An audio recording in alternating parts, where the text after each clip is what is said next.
Welcome back, house guests, to Backdoors and Blindsides, covering Big Brother 27, Week 10, Episodes 32 and 33. I'm your host, Matt. I'm joined by my wife and the favorite on this show. What's up, losers? As Zingbot would say. Hey, hell yeah, Meg. Yes, Zingbot is upon us, finally. Probably the best thing, the best original, recurring bit out of Big Brother. But first, we ended last week, week 9, by saying goodbye to Captain Will. The military man, R.I.P., sayonara. As we addressed at that point, and I think still is the front runner for America's favorite at the end of the season. But for once, there was actually some changes in the house after someone walked out the door, because it feels like for forever, it's just been exactly the same. Yep, that's kind of stagnant. I'm afraid to piss Rachel off. Rachel's out. Yeah. I think it kind of opened the floodgates up a little bit. But as Will was evicted, Ava needs to pivot because Will was her number one. And she's saying that now her primary allies are Kelley and Lauren, which Ava really sucks to suck after this week in double eviction we had. But honestly, Ava is smart enough to realize that before the week is up. And that's what kept her in this game, or I think what's going to keep her in this game, at least for I don't know, however long it's going to be, 6 days longer, whatever. But we will get to that. First, let's talk about Zingbot. So, staples every Big Brother season. Yep. The wall comp. We have Zingbot, obviously. The Zingbot, we have Otev, and the what's the last one you would say? I mean, BB Comics. BB Comics, right, Yeah. right. We just talked about that. Yeah. Check out our YouTube channel for a full video breakdown of YouTube Comics. We're really happy with how that, or BB Comics, really happy about how that came out. We put the comics up on the screen as we get into how mostly terrible they are. But yeah, the highest score was a B+ for me. But thankfully, it seems like the same creative team behind BB Comics is not behind the Zings. Thank God, because they put work into these, and let's just say right now, we approve of Zingbot's performance this season. I would have picked all of these topics to roast the house guests about. Yeah. But yeah, Zingbot's basically just this little robot man who just comes in the house to kind of like harass the house guests, give some puns, roast them, and just to have a little fun in the house. Tensions are high. We've hit the jury point at this point. It's usually when it happens every season. It's just to poke fun at and to have some fun in the house. Yeah. I guess I'll just admit it. I had to ask Meg if there was a real guy in the suit or if it was an actual robot. Yeah. I mean, did you think about the same thing about the Easter Bunny when you're growing up? You think the big mall Easter Bunny, or you're like, is there a guy in there? Zingbot's on TV. They're shooting from the waist up. It sounded stupid as soon as I asked it, but I was genuinely curious for a couple seasons if it was a guy in the suit or if CBS actually had this amazing animatronic. No. Providing insults. But nonetheless, still a favorite of ours every season, and favorite of the house guests too. They get excited. It's the first moving, maybe kind of living, questionably breathing thing that comes into the house that isn't Vinny's mouth yapping away or the whole Angela. Season. Yeah. So we get zings for everyone in the house. How do you want to go through these? Do you want to start with? Yeah. You want to kind of? I'll kick us off with Vince here. Yeah, I don't think we have these like officially ranked, but we have the hotter ones for later on. Yeah, I feel like it's like a gradual burn, kind of the on ramp to the big one of the season. Yeah, like you're turning the dial, and then you find the gasoline at the very end. Right, exactly. So kicking off with Vince here, I would also just like to shout out to Big Brother Database. They so nicely wrote everything out on their Instagram posts for each of the zings, so I didn't have to sit there like a mad person and type out every single one of these zings. It really cut my time in half, so thank you, Big Brother Database, for doing the heavy lifting for me. So we're going to get started here with Vince. And Zingbot says, I'm not going to do the voice. I can't do the voice.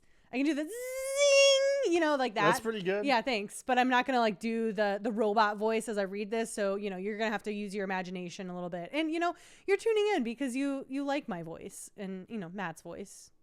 Well, maybe the feedback I get, it's mostly your voice. Okay. So we have Vince here, and Zingbot says, Vince, you're a 34-year-old crybaby who's unemployed and lives with his mom and dad. I'd zing you, but life beat me to it. The truth hurts. Zing! Yeah, I guess Zingbot listens to Backdoors and Blindsides because that sounds like basically our summary of Vince in the first episode of the show. I forget that he's 34, which it's not like that's old, but dude doesn't fucking act like it. I mean, that's hard. He acts kind of like he's 19. Yeah. And he's never been around like boobs before.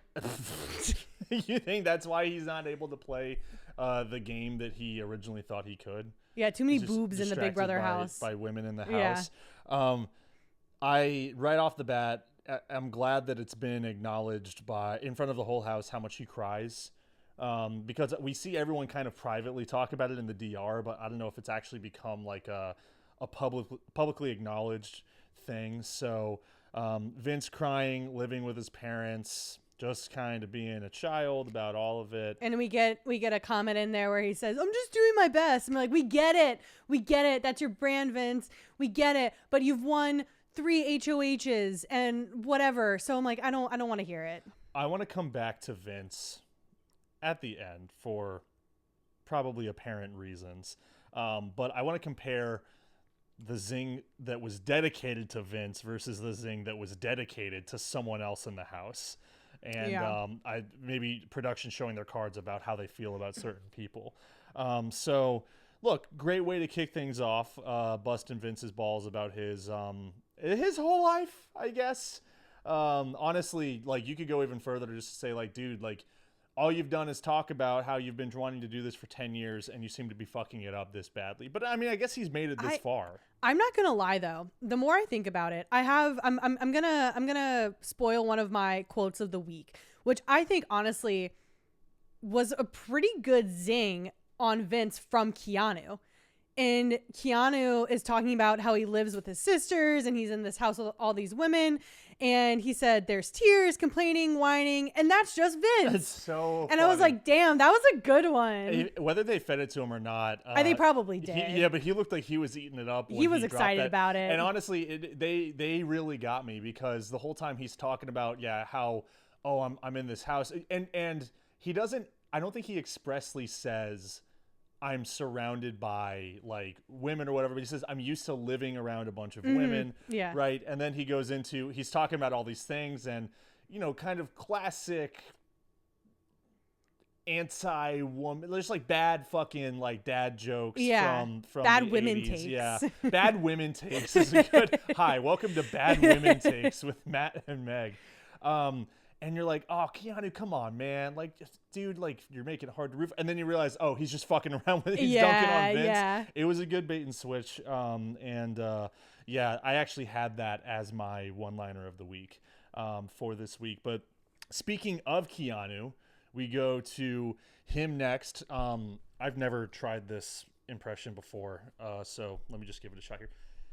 Keanu! I can't get that high. Yeah. That's pretty good, though. Keanu! Okay, no, I'm not going to do that again. Oh, God. Sorry to the listeners. So, Keanu, you love fantasy role-playing games. In fact, you brought them to life inside the Big Brother house. You have the feet of a troll, the snore of an ogre, and the stench of an orc. But instead of peeing in the forest, you do it all over the bathroom floor. Zing! That's the rumor. Zing! Pissing on the floor. Hey, look, man. It could be anyone in the house. It could be anyone out of the house. It could be anyone in the world. It could be anyone in the house. What are you implying? You talking about the dogs? Fuck, I said our last name. It's been a while since. That's all right. I'll bleep that. I'm bleeping that out. It could be the dogs. We got 2 dogs. I mean, we clean up dog piss all the time. Sure. You're sounding defensive now. Are you referencing anything in particular? Or is this like just like a blanket I statement? think I am referencing something in particular. Enlighten me. You want to enlighten? Okay. Well, you were gaming one time, and gaming. He's gaming. He's got his little headset on with the boys, playing his video games, and I'm carrying on in the other room, and I decide, you were probably working. Yeah, it probably was. Work long hours, making us the cash money late into the night. And I'm, I have a lot of liquids in me. I like a little beverage wherever I go. I love multiple. If I have 3 beverages at a time, like that's like the ideal number. I want a coffee. Yeah, yeah. I want a water of sorts, whether that's flavored, sparkling, hydration, and then maybe like a soda or something. I want variety, so I'm having a lot of beverages, right? I have to go to the bathroom. I walk my way to our main floor bathroom as I normally do, and I assume the position, and what position is that? The sitting on the toilet position. And my ass is on the porcelain throne. Nice. And my foot slides back as I'm sitting, and shifting. It's wet. My sock is now soaked. It's wet, and I'm looking at the sink, and I'm like, well, maybe the sink's kind of across from me. I'm like, well, maybe Matt, when he washed his hands, he just got the water everywhere when he was like drying his hands off. Can I ask? Sure. When did you realize that you had missed the toilet? No, do not. When did you realize you have missed the toilet? When my foot was in it and I was screaming from the bathroom? When I was called to the bathroom in the middle of a game. Yeah. So now I'm stuck, right? I'm stuck. My whole sock is saturated. I can't walk around anywhere. With what? With your piss. Oh. Yeah. That's alleged. I mean, I don't recall doing this myself. But well, sure. I remember it vividly. This was only a few months ago. This was scarring for me. I might have had some whiskey that night. I've now stepped in this puddle of piss. I've spent 15 to 20 seconds convincing myself that like it wasn't piss, that it was water from the sink, and how to get over here. I don't know. Stages of denial. Yeah, and so I'm calling for you. And now, because I'm not trying to get piss elsewhere in the house, I'm stranded on the toilet. Yeah. And my legs, I have to lift my legs up. Can you try for the camera, or do you want me to do it? I can do my it. My legs are lifted up. My knees are to my shoulders. Yeah. It wasn't like that. And I made you come into the bathroom. You removed my sock from my foot. Yeah. Threw it downstairs for the laundry. Well, I didn't throw it. It was covered in piss. Well, That's whatever. Disgusting. Whatever. You placed it somewhere. Who would do that? Yeah, who would do that? I'd get piss all over the floor. And then I made you clean it up and then also Lysol the bottom of my foot with the Lysol wipe. Yeah. I was pissed because I had piss on me. Yeah. That's hilarious. I was pissed and I was pissed. You had both of your ankles up on the floor. Like there was a mouse running around on the floor. Yeah, that's basically what it looked like. I'm glad it was entertaining for you. And the best part of all of this is you had your headset on when you were gaming with the guys, and they heard me screaming from the bathroom, and so then you had to relay it to all of our friends. Oh, I didn't have to relay it. They heard exactly what happened. Yeah, they heard everything. Yeah, that's still talked about. Actually, that got brought up this morning in a group chat. Yeah. Stop. It was by me. Oh, okay. So yeah, you have Keanu pissing all over the floor, and then you also have Matt. That wasn't me. So obviously, like, this has been talked about maybe without him around, and it gets back to Zingbot, because everything gets back to Zingbot. Yeah, everything does. So, I did kind of feel bad for Keanu because he, looked at afterwards, maybe a few hours later or something, he was looking around to some of the other house guests. He's like, wait, do I actually stink? And they're like, no. I went to a podcast event years and years ago, and it was a roast for a member of said podcast, and the cast of who at this point I don't think I was working on the show anymore. This was Big O and Dukes. Okay. And I was not a part of the cast of roasters, but I know a couple people who were, and obviously I was there for the whole show. And one of them gets up and says the meanest shit about everyone in the room, or like anyone associated with the show, that I have ever heard. Wait, you got roasted? This was the guy who used to do the Rodcast with us. And he is attacking hosts, producers, friends of the show, people who are on air.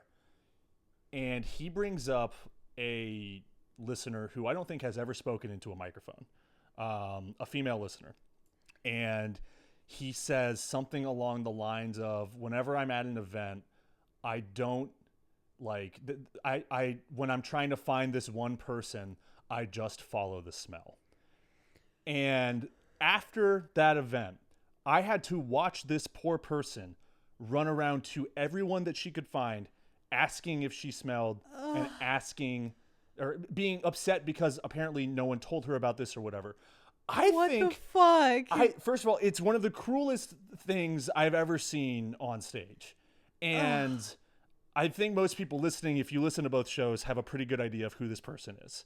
And so when Keanu is asking other house guests, like, I realize like this is such a simple thing. Like when you're in elementary school, like, oh, this person stinks, this person smells, you know, fucking all of Your that. Your parents are telling you to use deodorant. You got to start using it now, kid. It's just like a funny joke when you were a child. When you are a grown adult amongst peers and amongst friends, and this gets brought up, it's the most embarrassing thing.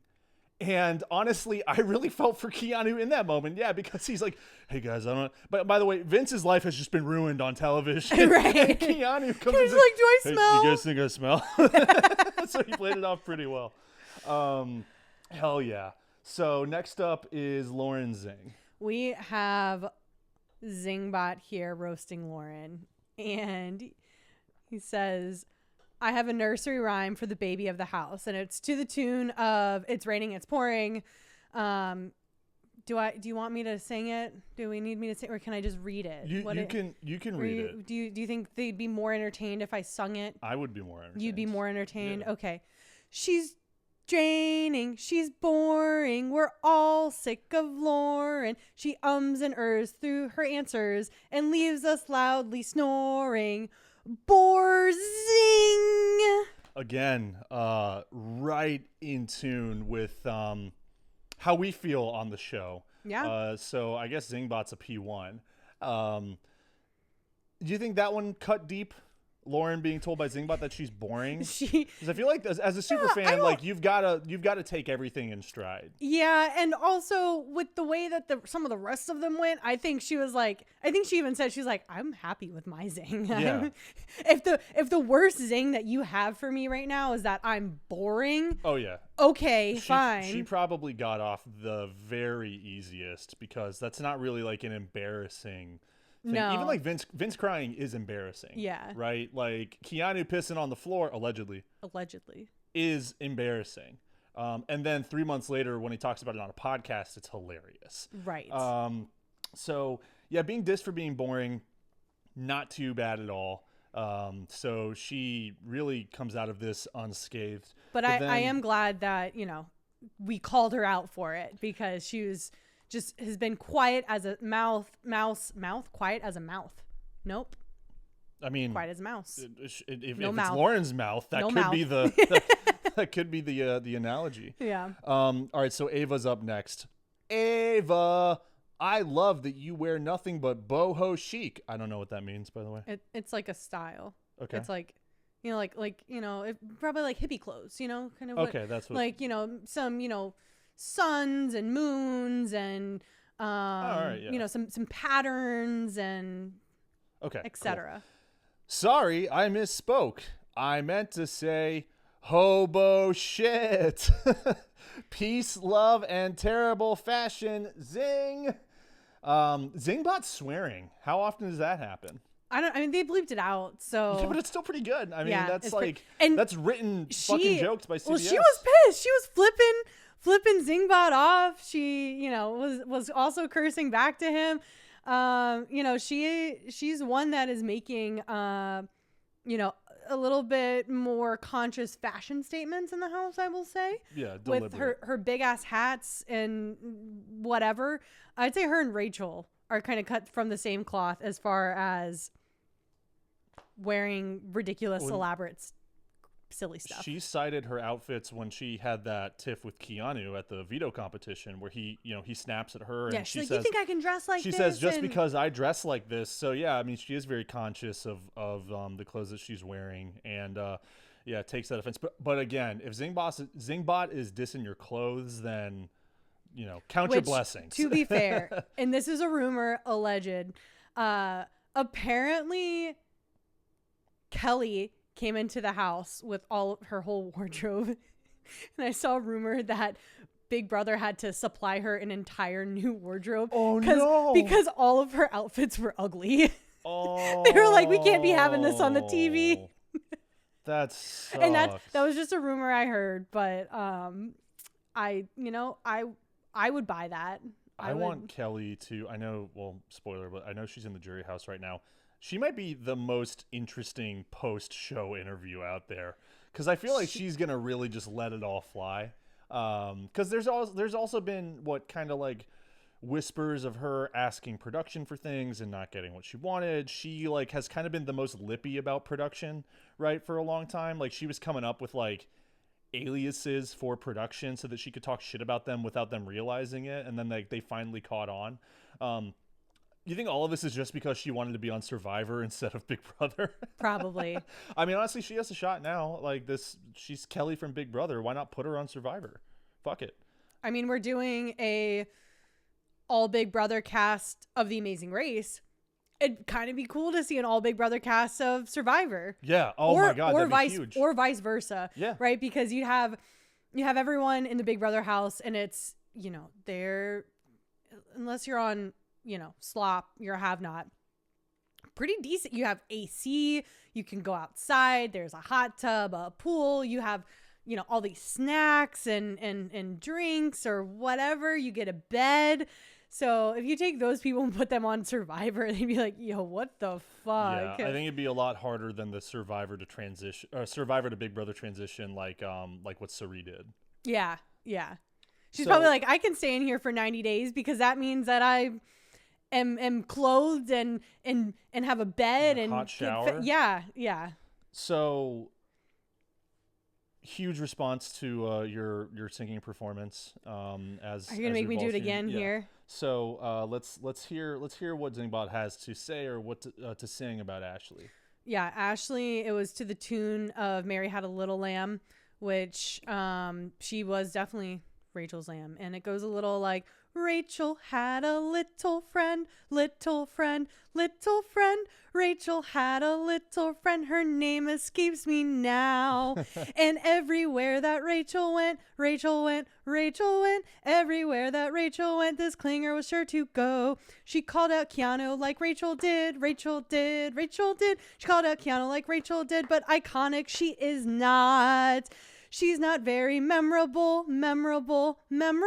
She's not very memorable except for her showers. Peaked at day one, zing.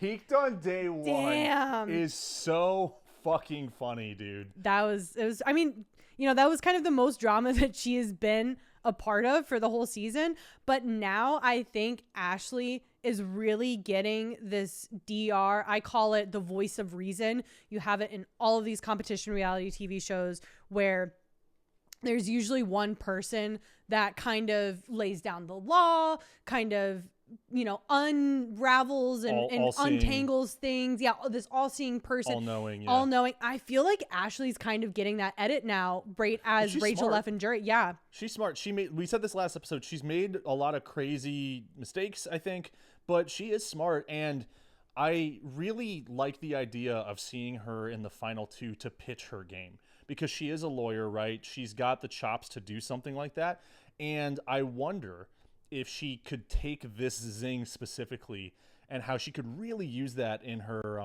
her campaign speech, right? If she's in the final two, yeah, saying, Zingbot said that I peaked on day one, and let me explain to you why, I actually peaked in this moment, and it's when this person went home or whatever, right? Yeah. Like really, I think that the way that Zingbot intentionally uses like the timeline of the game, I think that she could pull that into a speech later on in the season. Yeah, I mean, I would like to see her in those final 2 chairs just to really like understand how she has seen her game, how she is able to articulate her game. I would love to see that just from like kind of stepping back game perspective. Yeah, absolutely. All right, thank God I don't have to sing anymore. So sorry about that. Well, let's go to Kelley, who we were just talking about. I almost jumped the gun with this because I was so excited to look. It's like no secret at this point. Like whoever is running Big Brother hates Kelley. And maybe it's because they're bitter that they were second choice for her and she wanted to go on Survivor instead of Kelley. So the transition is he says something along the lines of creepy Kelley, which like, dude, just sounds like a lunchroom insult that very well could have followed this girl her entire life. Yeah. Right? Like that's how raw it felt, right? And she seems to take it with stride, but with stride. Fuck. Hotel Mystère is filled with freakish oddities, terrifying masks, a poison bar, a devious mastermind. But the creepiest thing of all is Kelley makes people uncomfortable. Zing. It's maybe the meanest one. It is. I think it is the most mean-spirited. I am comfortable saying that was the hardest one, and it goes beyond like her personality, right? It's like how her, you know, the fabrics of her being is being destroyed, basically. Is it mean-spirited? Yes. Did she also tell Mickey about her dabbling in witchcraft? Yes. Yes. Does she collect dead bugs and hide them around the house? Also, yes. Was I excited that they gave her this thing? And did I find it hilarious? Absolutely. Yeah. Well, that's the thing is like, she doesn't seem to fucking care. No. Which is nice. It's like, okay, good. This is not, this isn't plaguing her. Or at least like it's not, if it is following her around, she doesn't seem to notice or care. Also, I know we like mentioned this with BB Comics. Like she arguably still has like the coolest shit. Like she can fly an airplane. She's been to like all of the states. She's flown to Mexico. Like she has multiple businesses. Yeah, it kind of comes back to Kelley being maybe the coolest of all of them in her own way. Multifaceted, I would say. I don't know, cool. Flying a plane is fucking cool. If you've met anyone, cool. They say, I'm a pilot, you go, that's cool. Sure. Like, there's no way to deny that being a pilot is cool. But doing something cool and doing cool things does not necessarily make you cool. I think if you do enough cool shit, it can mask the weird shit. Or at least people will become more forgiving of the weird shit. So how much more cool shit does Kelley have to do to become cool? Kelley's might be the meanest on paper, but it doesn't even come close to being the most talked about, the most diabolical, effective, the most incendiary. Real world consequences and applications of all the zings from Zingbot. And it's saved for Morgan. And I want to just point out, because we mentioned this when we talked about Vince. Vince's zing was about how he's a loser crybaby who lives with his parents. He's 34. Vorgan is a 2-person operation. Mm-hmm. There's Vince and there's Morgan. And this zing is tailored to be exclusively for Morgan. Right. And that's fucked up. Absolutely. Like, I don't think Morgan... In the grand scheme of things, is this a good zing for Morgan? No. She was confused, kind of pissed off. Like, this is not how this is go. Like, I don't understand. At this point, you should understand, though, Morgan. But the zing was, Morgan, what do you call someone who lights up when Vince enters the room, gives him long, passionate hugs, and warm, affectionate cuddles? And she says... his number one poor girl. Like, you know that Zingbot was not going to come back and say number one. Instead, he goes, his girlfriend, zing. Dude, again, I think second week in a row, I pulled my hood over my face and pulled the strings as tight as I could. I mean, I think all color was lost in all the house guest faces. Everyone was like, yo, what the fuck? Like, all of the house guests have been talking about Vorgan, Vincent Morgan's cheat man's, showman's, not showman's because he has a girlfriend at home. Now, you know, all of the online community, Big Brother community has been talking about Vorgan. And, you know, Vince and Morgan have been asked by production about their relationship multiple times. The house guests are talking to each other as well as the DR about it. Why are we so surprised? Now production is coming at Vorgan, hard hit, throwing it in their face. Crazy behavior. I couldn't believe that she was so taken aback by it. And that's the worst part of it, right? Is not the zing, but it's the immediate. She kind of turns, she about faces, and she goes, "All right, time for dinner." And she starts cutting a pizza. She starts like trying to cut a pizza. She's clearly just hiding her face from the rest of the house guests, the rest of the cameras. She's probably fucking embarrassed. Vince is standing there, kind of next to her, but not too close to her, being like, "Oh," and just like watching her like be like manic about. Pretty funny. Yeah. He's a funny guy, right? Oh my god, dude, it's beautiful. It should have been tailored though. I think it should have been Vince's zing. Yeah, that's what I'm saying. It should have been Vince's zing. It should have been like, he's the one stepping out. Yeah. Like, what do you call a guy that has a girlfriend at home but is, you know, hugging and embracing with a woman all season long on Big Brother? What do you call him? Single. Instead, yeah, right. I mean, that's how it could have gone. Yeah, and this comes back to Julie saying in one of her like podcaster interviews, not on CBS, but like an online podcast or whatever. She says that Morgan is the one instigating all of this, and like Vince doesn't know. Right, so like this seems to be a narrative that they are pushing, and I don't really know why, unless they have rigged this game for Vince to win, and they can't have a cheater win Big Brother.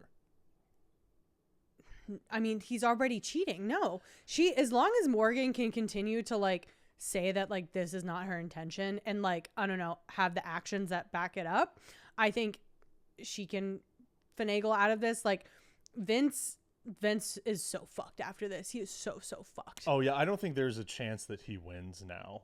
If he does, then I do think this shit is rigged. Because we can get into how Vorgan plays into the outcomes of I mean we can go right into Vorgan now. Well, we should say so Morgan's zing by far the number one overall. The silence across the house again, like it's like when Rachel left. Like you cannot fabricate that type of drama, that type of human reaction. My jaw was on the floor. My mouth was dry. I needed to get a drink because I was just so like, oh my God. But I think the zing contributes to Vorgan continuing to fracture. And we see them butt heads. We see them start to argue with each other. You know, Morgan basically lays it all out there and gives Vince an ultimatum. Yeah. And is basically like, me or Lauren. Because guess what? She tried doing that with Zach, and Zach chose Lauren. Yes. So here Morgan is again competing for a man's attention, and Lauren's right alongside her and maybe winning prior to this because, he picked her for the White Locust hamster wheel challenge. Vince picked Lauren over Morgan. Morgan's like scrambling at this point, right? Like if she doesn't have Vince and if Will's out of the house now, she only has Ashley and the judges, and she's Keanu. Not really even that close. Well, now the Keanu relationship is kind of budding now. But and Ashley and Morgan were brought together by that alliance. They were not working together in any capacity before. They were kind of working together with Ashley when like Mickey was around. I think there was like a baseline of like working, but like she wasn't super close to Ashley. But basically in episode 32, Big Brother spends nearly 20 minutes talking about Vorgan and the cheat mans. you start to have Kelley saying that they're together a lot. And I think she's talking to Keanu about it. She says they're sleeping in the same bed. She's always rubbing his back, taking such good care of him. At one point, Morgan and Vince, after this thing, step into one of the bedrooms, and they kind of confront each other about it. And they say, well, I didn't think this was weird. Well, I didn't think this was weird either. Okay, like, let's have another long hug. And then she pulls away and she says, well, I guess I'm not going to hug you as much anymore. I'm just like, why are we talking about these types of things? Like, you're putting a lot of intention on every action that you have between the two of you. And then Keanu comes in and Morgan continues to try and rationalize and say, well, it's not like I'm holding his hand. It's not like I'm rubbing his back. And Keanu goes, you did rub his back. You have been rubbing his back. You do be doing that, Morgan. Dude, it's so funny. So yeah, she's listing all these things like, oh, it could be worse. I'm like, bitch, you fucking you're doing the worst thing that you say you're doing. Like, what do you mean? It's like, it could be worse. Delusional. Like, I haven't jerked him off yet. Yeah, right? Like, fuck, man. And then you have Keanu in that same conversation that he has with Kelley, where Kelley's listing all the weird stuff they've been doing. Keanu goes, I'd be so fucking pissed if I were his girlfriend. It's not a good look. And Kelley's like, yeah. And he's like, it's very odd to me that he has a girlfriend of 7 years and wants to propose to her. That's a tough look. Yeah. Dude. I mean, and if they're including that in the episode, right? Yeah. So that's not even just like live feed chatter. And he even tries to have like more of a casual conversation with Vince. I think Vince was in the shower or something like that. And Keanu's like, she knows you have a girlfriend, right? Like, optics don't look good to me. It looks like, emotional cheating, he says in the DR by himself. Keanu uses the word emotional cheating, which is a huge word, a huge accusation even. Yeah, I mean, that's a real fucking issue, right? Like that is something that can split up a relationship. Absolutely. And so you're talking about that voice of reason edit, or just maybe voice of reason in real life. Yeah, Keanu sits down with Vince and he goes, hey man, like, I just want to let you know. He says, you did that. Those were his words. He said, you guys have acted a certain way. And I really appreciate the way that he does not come off as accusatory to Vince, but so much more as like, here's what it looks like from the outside. Right. And he even says, like, that might just be how Morgan acts with her close friends, right? That might just be how you act with, your close friends, right? But like, other people might view it differently. And he says, like, sleeping in the same bed. I mean, at one point Morgan's saying, well, like, but like, I was on the other side of the bed under my own blanket. And I'm like, just stop talking about it. Please stop talking about it. It's just making it worse and worse. And then he specifically calls the hug that they share in the HOH room. Mm-hmm. Right? With, like, he says the 4 other people in the room or something. He literally says, like, dude, earlier this morning, like Vince is like, what have I been doing? And Keanu not only pulls a receipt, he pulls a receipt from like 6 hours ago. Yeah. And he says, well, you guys had this really long, like, emotional hug where they literally walk everyone out of the room. And I think Ava's like, what the fuck is going on? They're all going down the stairs, like, kind of ribbing each other, like, oh, can you believe it? I mean, that is how blind can you be to your own situation if not only do you not have the self-awareness for yourself and the person you're with, 5 other people that you see 24 hours out of the day, you're with them constantly, are talking about this in the next room over. I want to call out something that you said, though. You said that Keanu, like, you were praising Keanu for, like, laying it all out there for him. In this moment, Keanu. In the following moment, Keanu. Yes, Keanu. He walks down the stairs and goes, what are we on? Cheating Island? I was like, yo, what the fuck? And you know what's great is that gets back to Vince. Yeah, Kelley's also in on the gossip and talking about Vince and Morgan and whatever. Yeah, but she leverages it. But she says that Cheating Island was too far. Keanu went too far, and we can't be doing that here, guys.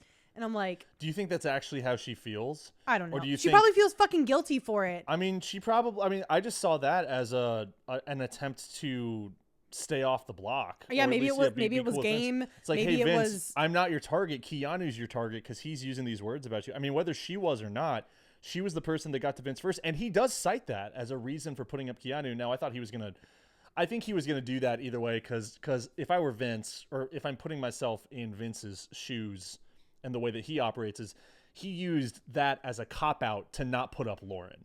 He says, well, Keanu, Kelley told me you said this thing about me, and that's why I'm putting you up instead of Lauren, because they're gunning for him to put up Lauren. Yeah. Right? But yeah, Keanu slips up, but it is funny when he's in the DR and goes, he even, he admits, he's like, I probably shouldn't have said that. But he's still kind of laughing about it. Because at the end of the day, whatever Keanu's saying, Vince is still the one doing what he's doing, man. I'm sorry, though. Keanu is 100% valid when he's saying cheating island, when Vorgan's relationship is being called a cheat man's online. So Keanu is clocking that one right there. And tough. I really want to read some very specific words that Vince says. And I want to analyze those together. So there are 3 separate quotes all about the Vorgan controversy. I have one written down. I wonder if it's one of these 3. Maybe. He says, quote, I hope America doesn't think that either of us are doing anything unethical. It's on camera 24/7, so it's not like I'm doing anything sneaky. He then goes on to say, for the rest of the world, Morgan and I have a very 100% platonic friendship. And then the last one here, he says, I don't want the perception to be that I'm physically cheating or emotionally cheating. Dude, he doesn't even reference that's what I had written down. He doesn't even reference his own relationship. It's all about how people are watching him behave. Yes, damn, you took what I was gonna say, my point away. Oh, I'm sorry. No, that's good. No. I'm glad you came to that conclusion, because if you didn't, we would have had some problems, I think. We're locked in. Yeah, we're locked in. Like, the whole time Vince is saying this stuff, like, I don't want America to do this, like, hopefully the perception of that, what are people thinking? I'm like, bitch, you need to sit down, look at yourself in the mirror, curl your fucking mustache, and apologize to your girlfriend. Just be like, Kelsey, out of everything, like, I really hope you know that I'm not emotionally or physically cheating on you. I love you, Kelsey. I need you to know this. Like I still love you. Like, we're going to have the best relationship out of this. Hopefully I come out with, being closer to a millionaire than not coming out of this. Not once does he address his girlfriend at all. I think the only time you see Vince address his girlfriend is when he's casting his vote to evict, and he goes, I vote to evict Will. Go, okay, bye, Kelsey, I love you. It was specifically when he evicted Will, he said, Kelsey, I miss you and I love you. Right. But no other time is he, and maybe Big Brother's cutting it out. Maybe they want us to think that he's obsessed with his perception of it and less with Kelsey. But that's how it's fucking reading right now, is that he is way more tuned into what America's thinking, what the cameras are, what production, what the house guests. Worry about your relationship, because obviously it's being challenged right now. Obviously. And what's so interesting about this is that we even talked about when this kind of started 2 or 3 weeks ago, that there's so much attention on it because they are grasping for anything to distract us from the Riley controversy. Right. They want, this is,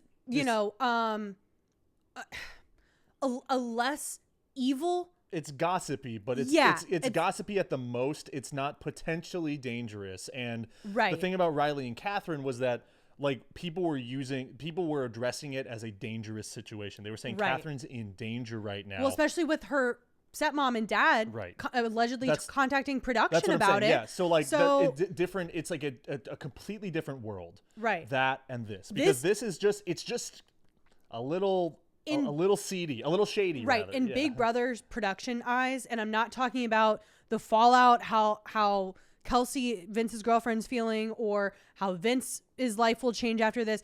But in Big Brother Productions' eyes, this whole cheat man's is harmless.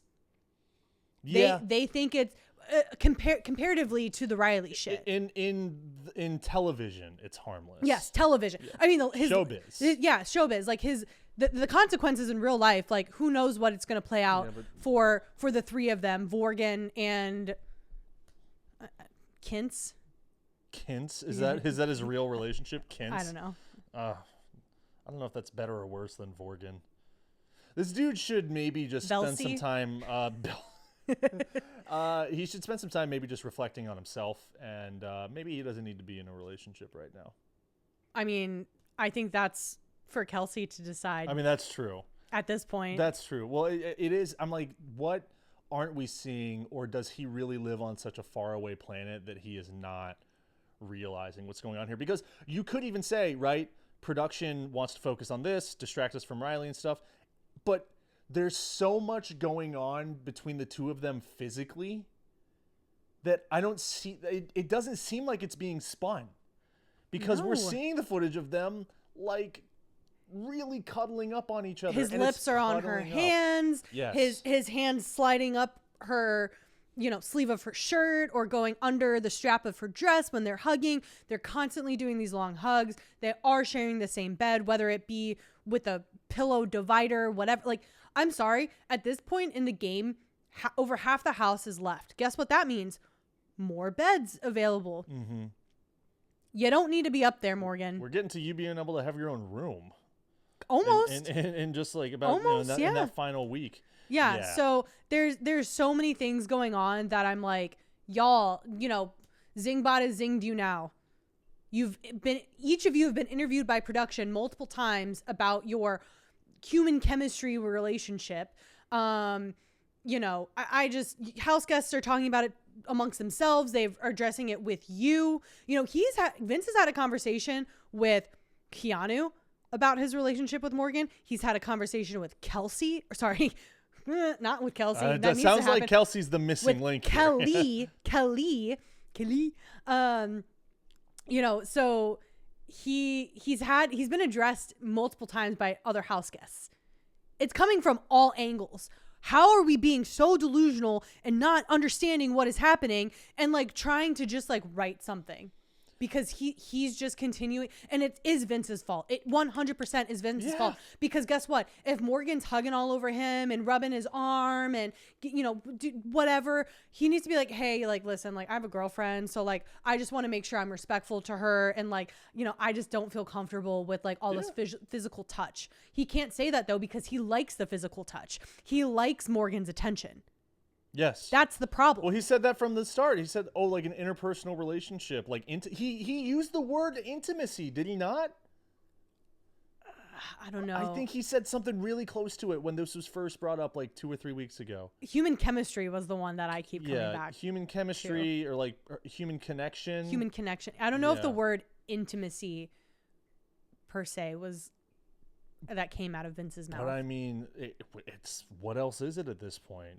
Yeah, it was wild. I want to talk about how Morgan's relationship, how all of this ties into Morgan's game, but I think it's better saved for the end of the show because there's 2 evictions that also play into, Morgan's end game here. But I think Vince and whatever this controversy is a big part of that. So I want to put a pin in Vorgan. Wait, anything else damning that we haven't shared about them? No, we can get along with the program here. Well, it's still all about Vince as we get into the HOH competition. Yep.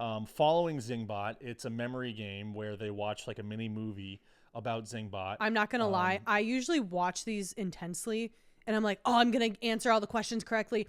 This one lost me about 30 seconds in. Yeah. I was like, okay. I was updating, so I've been fucking up the episode numbers for the script. So the like Big Brother episode 20, 25, whatever. I fucked all of those up for the last 9 weeks. On YouTube, right? Yeah. Podcast too. Okay. Here's the thing. Big Brother Unlocked is being counted as an episode in the like log of episodes by CBS. I didn't know that. So I've been saying it wrong. I've been typing it wrong. It's all fixed now. I was still fixing those while this was playing though. So I missed, same thing. I kind of missed all of it, but the longer that these go on, it is hard to pay attention to. And so fuck, it must be hard when you're in the house as well. Oh yeah. All the pressure on you and everything. But Kelley was actually in the running for this HOH. And then she shit the bed at the end. Dude, Kelley blowing up the way that she did. I mean, it's what cost her the game. Yeah, literally, she would have been here this week if she would have just fucking did the math. The comp beast just like really, really fucked up. Yeah, and that was sad to see. But yeah, it's a memory game. You have to answer questions about what you saw in the video, and it's like, what color was this in the phone number? How many times did this happen? How many times did Zingbot say zing? Whatever it may be. You want to know my favorite part of this competition? It was when Vince won and Lauren was hosting. Why does that matter? Because Lauren was the outgoing HOH, so she crowned Vince. So Lauren was the first person that Vince interacted with after he won. So that means that I got to see Vince hug another female intensely that wasn't Morgan. Yeah. That's what I was happy about. I was like, oh, look at Vince hug Lauren. He needs another buffer, another person that isn't Morgan. So you can be like, look, I hug everyone like this. Yeah, well, and then I think it just seems like Morgan kind of keeps her distance after that, but not for long. Yeah. So Vince comes out on top, but it is a tie between Vince and Kelley. And the tiebreaker is the total length of video in seconds. Closest without going over wins. I think it came out to just under 3 minutes. It was like 160 seconds or something like that. Vince says 3 minutes exactly at 180. Pretty good guess. Kelley in the DR is saying that she's having trouble doing the math. She comes out with 360 seconds, which is like 8 minutes or something like that. Completely shits the fucking bed.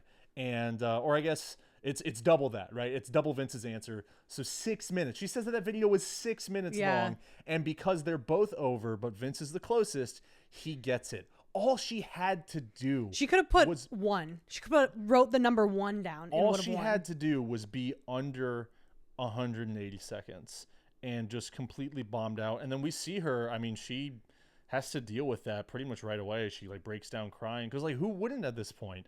Like she knows that she's going to go home because Vince is going to put her up because he always does because he forgot that they had a final 2 together. Right. So, yeah, really, really tough look for Kelley.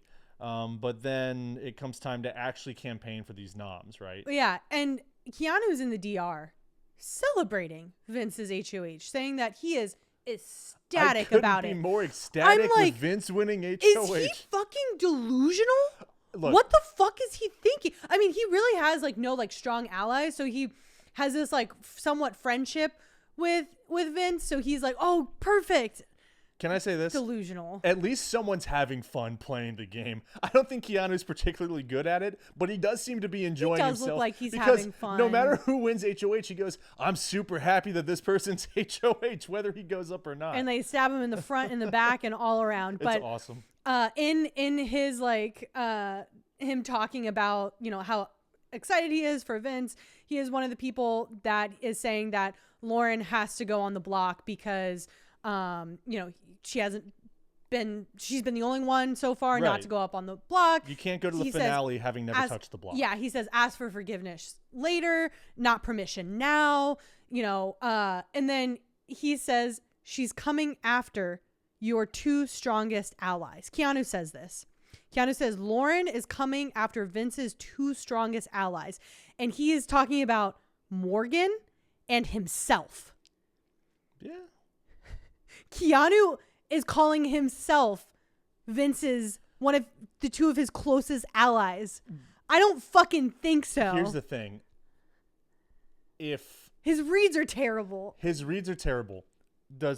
I wish that I could give him credit for this because I think speaking about yourself as someone's ally to them is just good for like optics, right? Mm-hmm. It could even be manipulation, right? You're saying, well, I'm your number 1, you know, like they don't have to think that that's the case. But if Vince is thinking, wow, Keanu's calling himself my closest ally, he views himself that way, right?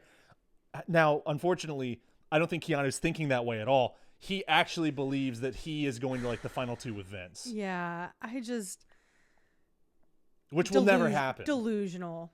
I don't think, I mean, if he's smart, he doesn't choose Vince, but yeah, I mean, that's not going to happen either way. It is so fun to see him just, get read after read incorrect, but with a smile on his face. And Ashley, it's always fun to watch. Yeah, Ashley even clocked him as having some of the worst reads in the house. So, well, I want to talk more at the end as well about Ashley and how she's playing with Keanu for the rest of this game. Yeah. But we do have, so Vince, before he gets his official noms up, he does try to convince Lauren to go on the block at the start of the week. Yes. And he's sitting outside with her and he goes, it's like the most fucking cringe thing. Like Vince has always given me the ick, but this even cemented it more. He's going, please, please, please, please, please, please, please, please. You'll be guaranteed safe to Lauren. He's like fucking crying to Lauren, being like, please, please, please. I'm like, shut up. Like, be a fucking grown-ass man. You're begging Lauren to go up on the block. You think she's gonna be okay with that? Who do you think she is, Kelley? I don't fucking think so. Yeah. I was just like, shut up, Vince. That's shut crazy. Up. Is he treating Lauren like Kelley in this moment? Kind of. I mean, here's the thing: is like he has to have known that he was going to have to come down to this decision, and ultimately you have to choose Morgan or Lauren because they're on opposite sides of the house, and you feel close with both. I think he was hoping. I mean, I think he truly was hoping to get to the final 3 with them because both of them would take him and neither of them would take each other, right? Like that's always an issue with having a 3-person alliance is you're trying to see like, who would I take? Who would this, like, it just not good. It's hard to, like, final 4 is a little bit better because the lines are a little clearer. Like, okay, like clearly these 2 people or these, 2 people are pairing up. These other 2 people are pairing up, like whatever. But I got the biggest ick from that. I'm like, Vince, shut the fuck up. No one's going to say, again, unless you're Kelley, no one is going to say like, yeah, pull me up. I'm okay with that. Lauren, her perception is that she is Vince's number 1 ally. Yes. And I think Vince, before all this, saw that too. Yeah.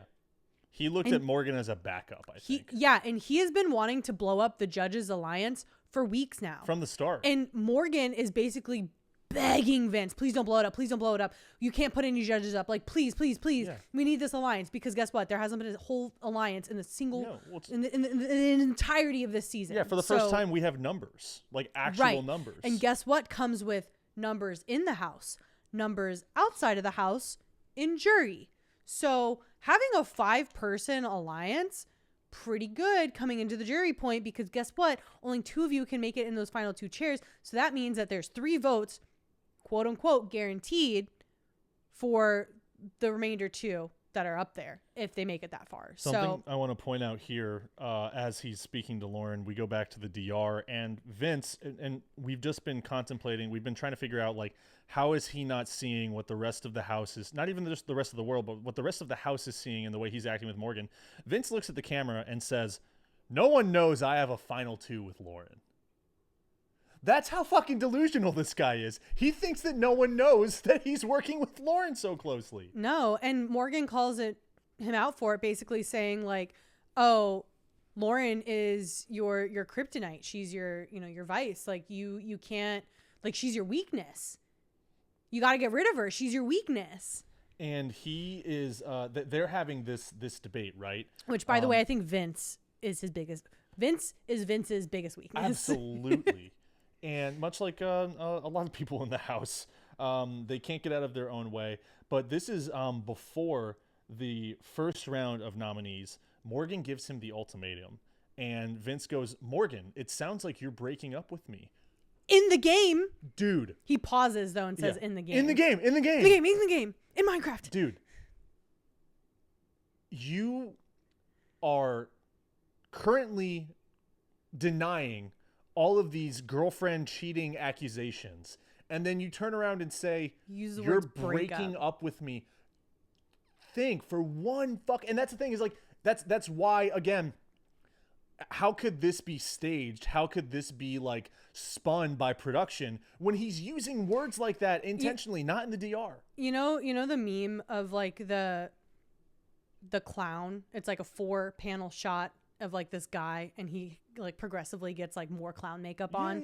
Yeah, that one. It's like that, and he's like, Vince is saying, Kelsey's the least jealous person in the world, and it's Vince looking like a dumbass clown there at the end. Yeah. Oh man, it really does. I guess it has sort of crumbled down to that, right? Yeah. Man. So really fucking embarrassing on Vince's part that he is admitting to all of us that he's that dumb. We'll get into later even how much more dumb he gets, but the nominations are... We got Kelley. It is her 6th time on the block. 3rd being courtesy of Vince. Vince, yeah, which is like crazy. Like, girl, I know she kind of got the hint at the Adrian vote, but I think, it's pretty much set in stone that Vince wants nothing to fucking do with you, and you are a casualty to him if something happens to you. He doesn't care. Then we get Keanu, who kind of gets like the hardest, most personal roast from Vince, where like Vince is mad at Keanu for like saying these things and then like coming back and like telling him to like, you know, shape up and pretending to be his friend. And Vince says Keanu goes on the block because he is disrespecting Vince. And Vince says he doesn't appreciate the way he has spoken to and about him and feels he doesn't have respect for him, and it hurts. Vince wants to be respected by everyone in here, especially a friend. I'm like, okay. You want to talk about disrespecting Vince? It is everything how you've been acting with Morgan.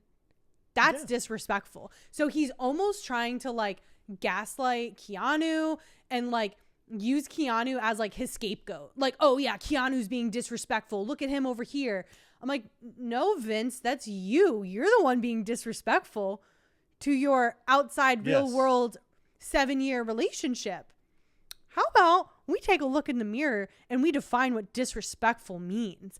Was Keanu's cheating island kind of out of pocket? No. No, it fucking wasn't. Moving on. I was hanging on to every word. I knew. Waiting for where I know.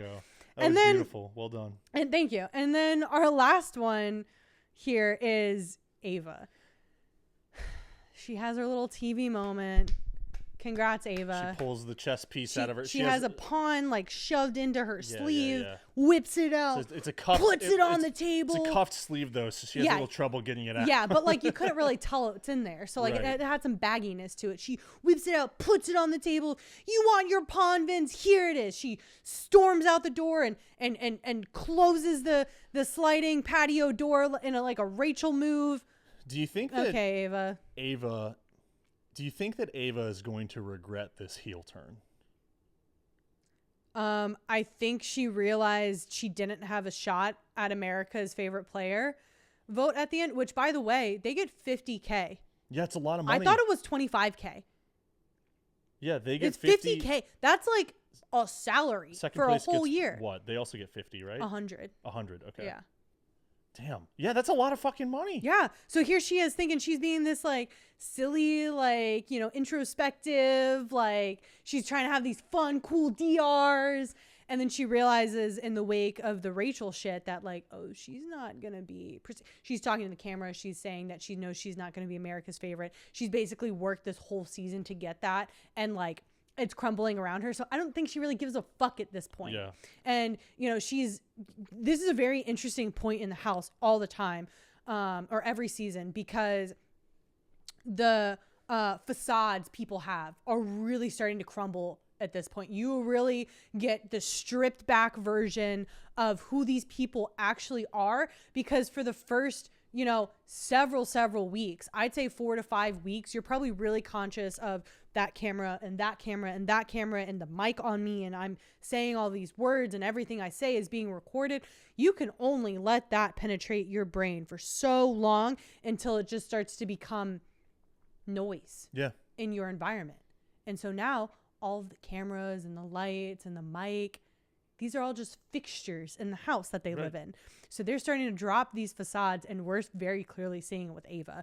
And she is not this like America's little sweetheart that she's trying to, you know, play the audience to. And I think that's the issue that the audience is having, is that like, I'm not a fucking idiot. You know, don't try to paint me as an idiot like you're trying to swindle money from America. Here's what I'll say is the focus of her, I don't want to call it an outburst. That seems like the wrong word to use. Just her flare up at the table. Yeah, her TV moment. Her TV moment. Her flare up. Everyone. Whatever. Ashley had one the previous week. And Jimmy's had a bunch of them. Keanu's had a bunch of them. Yeah. Rachel's TV moment. Sure. Queen. Her big thing is fuck you and your pawn. Like, fuck you for putting me up as a pawn. But like, where else can we go, right? I feel like you get mad at being a pawn maybe up until this point, but like, who else is he gonna put up in that moment? I guess it's like what the Lauren thing, but like Ava's in an alliance with Lauren. I just feel like it was the wrong time for her to be able to have that moment. Like, too little, too late.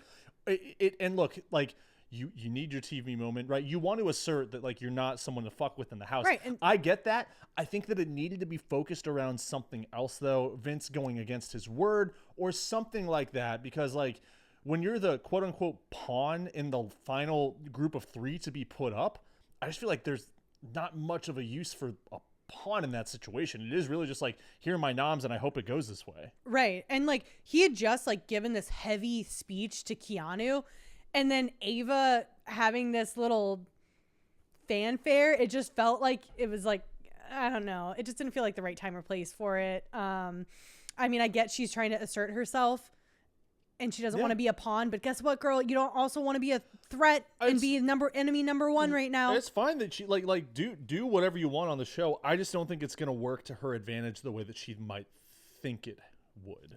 But something that does work to her advantage is being on the toilet at the right time. Holy shit. Not sitting in piss, hopefully.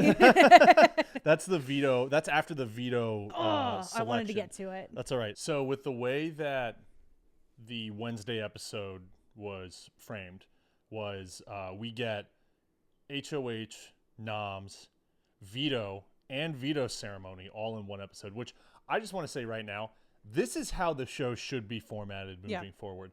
Twice a week for 2 hours. I'll take Tuesday, Thursday. It doesn't have to be Wednesday, Thursday, although I like kind of having it all blocked into one space. That's how it needs to be. Really? Because I felt like someone took a fire hose and was just like dousing me full of water. You thirsty bitch, drink up. Well, I was like, so much. It was, well, and it was especially dense, right? Because it was double eviction, all of that. But I just think moving forward, this is how the show should be. Monday, Thursday is fine too, right? Like whatever it may be, Thursday action. Just one less day a week of coverage. I think that the storytelling just flows a little better in a 2-hour episode. We don't need to worry so much about like that extra half hour on Wednesdays that we're trying to turn into something like an advertisement for a fucking movie or whatever it may be.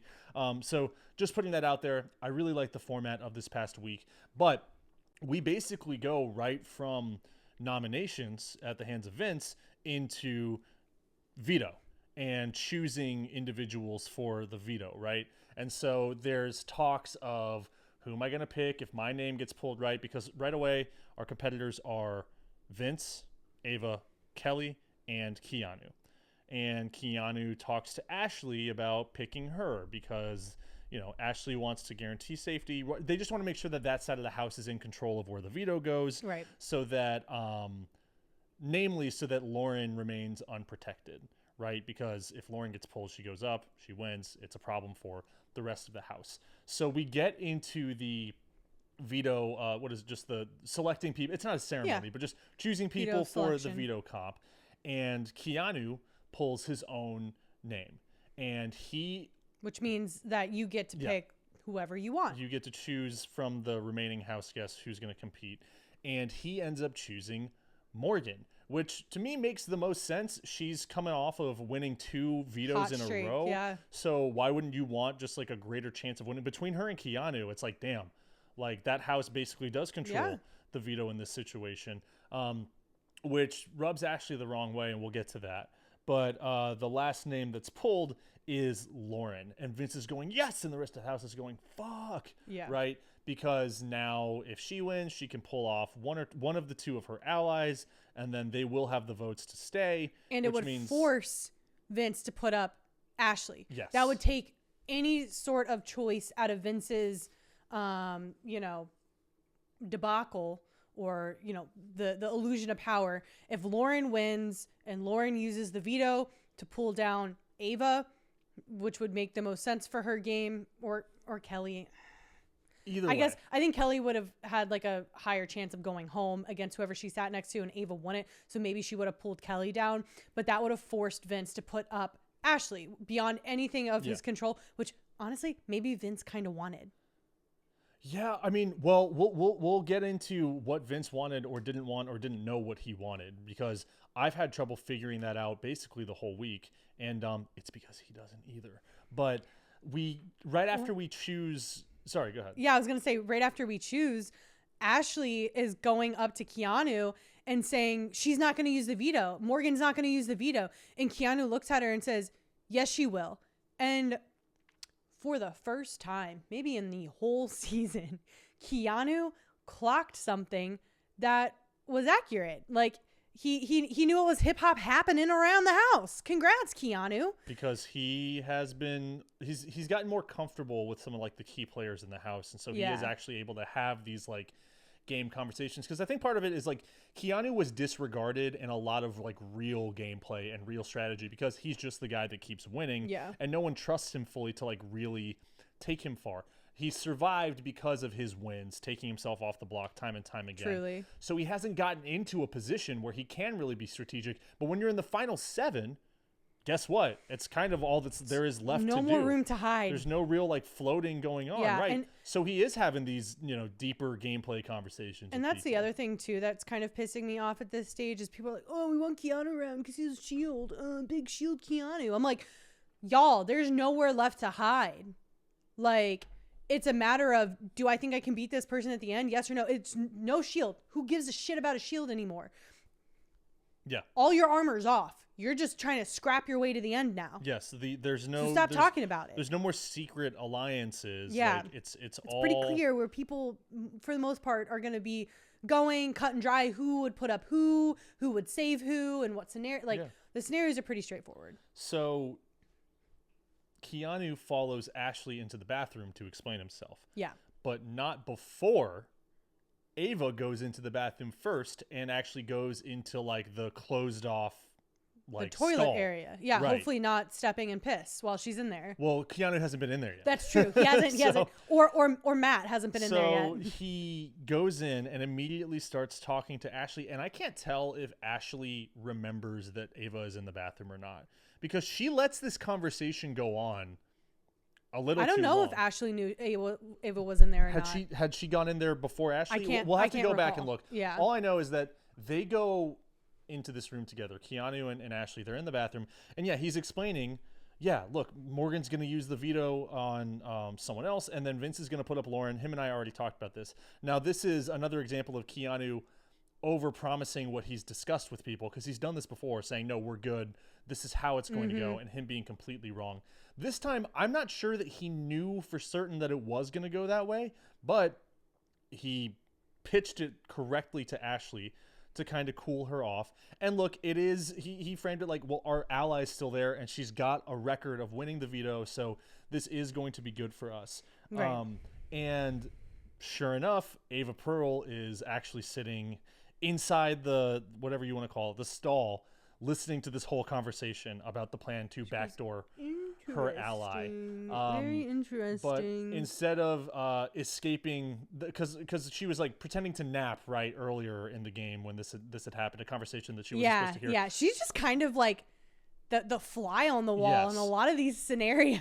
And it's not the first time this happened to her in this game. I don't know if that door doesn't lock or whatever it may be, but Keanu finishes his thought and then turns around and opens the fucking door on Ava. It was like, no! Dude. And it's like, it just sucks because it was Keanu and it was Ava, and you're like, come on, man. No. I mean, that's nightmare situation. You never want to be in that situation. And then this is the classic telephone game that starts because Ava literally hears everything Keanu is telling Ashley. I don't want to say Ashley and Keanu are talking about. I think it's truly Keanu talking to Ashley. And Ava, she scurries on right back. She goes to Lauren. She goes, hey, Lauren, you know you're going to be the replacement nom. Keanu's convinced. Keanu's telling Ashley that Vince is going to put you up as a replacement nom. And Lauren's like, yo, what the fuck, basically. This is right after people have been chosen for veto, like way sooner than you want this conversation And so then happen. Lauren goes to Vince and is like, hey, Vince, Ava told me that she overheard Ashley and Keanu saying that you were going to use me as a renom. And from here is where I want to break down the way that Vince has been playing this game. Because this moment, I think, is the most telling moment for Vince's gameplay the entire season. Because she tells him this. Mm-hmm. There's a couple different ways that you can handle this. You could lie. You could tell the truth. You could go somewhere in the middle. Probably best to be somewhere in the middle. Vince says, yes, I have been talking with Keanu about this. I don't know what I'm going to do. He actually doesn't know what he's going to do in this situation. And not only that, but he tells Lauren, he cops to the fact that Morgan has given Vince an ultimatum. Yes. So he's sharing all of his gameplay out there, and he still doesn't have an idea of how. He doesn't have an end game. No, he I think doesn't he's have a plan. confused. And that moment, I wrote down in all caps, he still doesn't know at this point. You've made your noms. You've pulled for veto. All of the scenarios are out in front of you. Yeah, he even says to Morgan and Lauren in the same room that this would be my ideal final 3. Why would you do that? Like, no shit, you idiot. Like, yeah, if I were Vince, I would also want a final 3 with Morgan and Lauren. But guess who doesn't want that? Morgan or Lauren. They don't want a final 3 with each other in it because they know under no circumstance would, if I'm Morgan, Lauren's not going to take me. If I'm Lauren, Morgan's not going to take me. So yeah, that is Vince's ideal final 3. And he just showed he bent over, he took both of his hands, he put them both on his butt cheeks, and he spread his asshole wide open and showed everyone in the whole house exactly what was going on. Vince. That's gross. Ugh. Yeah. This man. He really. Like, definition of man-child. Like, I cannot. He sucks. I mean, he like actually fucking sucks if you've gotten this far. And like, you've basically shown us that that's how you're playing this whole game. You're not thinking 1, 2, 3 steps ahead. You're just making impulsive decisions on like whoever you're trying to keep happy in that moment. Yeah, like you're looking for like immediate solutions to whoever's the most upset with you. He's overpromised and underdelivered over and over and over and over again.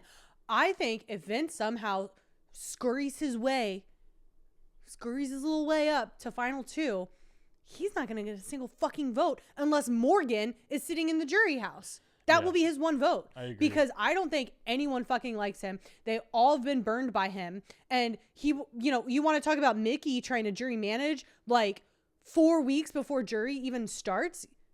Vince has done none of that. Where's the middle ground? Yeah. You know where the middle ground is? Ashley. You're so right. Ashley. Everyone who's on the jury house. They all love Ashley. Yeah. Ashley is still, I think, best set up to win right now. Mm-hmm. At least at this point in the show, which it's still the Wednesday show, right? So it's still episode 32. Basically, Lauren is like, I'm kind of maybe fucked. I don't know. And, veto happens. Morgan wins. Yeah. Looks like another really tedious comp.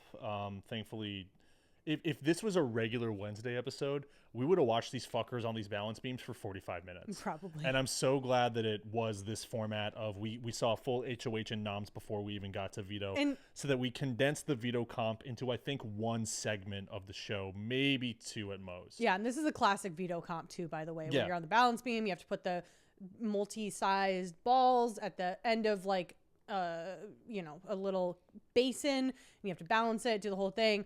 Morgan was a D1 athlete. She kind of crushes this challenge. Kelley had a good start. She was the one who was like adjusting her stance first, but she wasn't even knocking her own balls off of the end of the post. She just kept falling off herself. Yeah. And then I swear to God, at one point, this girl falls off of a balance beam and exclaims, "Son of a nutcracker." She's not real. Yeah. She's not a real person. Yeah. That was very strange. So Morgan wins her 3rd veto in a row. Morgan's building the resume as well, which is cool. Good for her. 3-peat, same with Keanu. She gets in. She goes, "This one's for, shout out all my gamers. This one's for the gamers." She's looking in like the camera in the corner. "This one's for all the people in the games, all my streamers. I love all ma gamer, pa gamer, all the gamers out there." She's kind of fucking weird when she's just talking to the camera by herself. She's weirder than she lets on.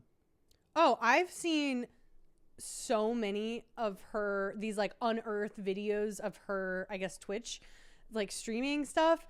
And like, it's kind of wild. She's a little weirder, I think, than she lets on in the house. Like, I'm not going to lie. I think she's maybe a little closer to Kelley and the weirdness than like she's letting on. Yeah, that's the thing. She's just kind of like, in the best way, kind of like this nerdy kind of gamer girl. That's the thing. She's more of a geek than she lets on, I think, which is funny. Well, because like she's a model too, right? So like she has like the looks, but then she also has the kind of like silliness, I think, that maybe not a lot of people understand. So she now has the power of veto. Yeah. And Ava starts campaigning with her. And this is where, as I mentioned earlier in the show, Ava sees the writing on the wall. She realizes that things are not going to work out with her two allies no matter what. One of them's going home. You got to pivot. You got to think about yourself. How do I make sure that it's not me? Yeah. You go to Morgan and you say, Morgan, you want to buy good grace with me? We're not working super closely together. If you want to buy some good grace with me, use the power of veto on me and I'll owe you one. Yeah. The best move that she could make in this situation. So Morgan considers it, right? Like they ultimately have to decide, do we want Vince to keep the noms the same? They still want Lauren to be the one to go up, right? So what does Morgan do? She puts in work.